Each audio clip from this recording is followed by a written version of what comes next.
Is National Emergency Medical Services Week. It's set aside to acknowledge first responders nationwide. As John Potter reports, those who provide day-to-day life-saving services for those in need can use a lot of help from those who call them. An ambulance at an elementary school, a typically alarming sight. Oh, absolutely. Everybody's afraid of that.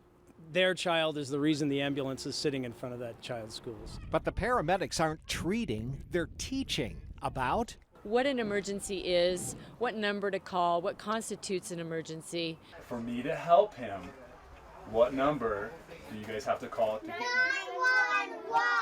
911. 911. Good. Getting to know 911 early because those who don't tie up the system. It's a tool like everything else, and if used improperly, it can cause a lot of problems for the emergency response system. Steve Drescher says they get inappropriate emergency calls all the time. A person with a sniffle, something that a person just doesn't have any comprehension on how to treat themselves. There are a lot of things that people can treat themselves. 911 calls for stubbed toes and sore throats. They even get calls about pets. We have.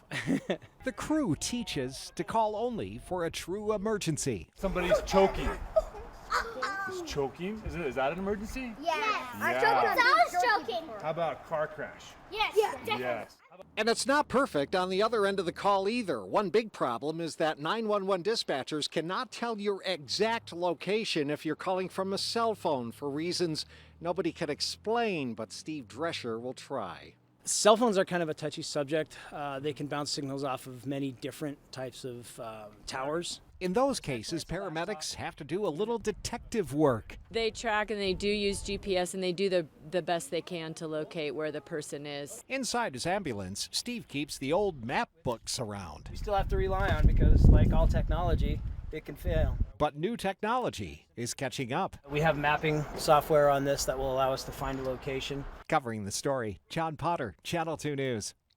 And by the way, there's a deadline from the FCC, which is mandating phone carriers to improve 911 location accuracy by 2021 to better pinpoint an emergency caller's location.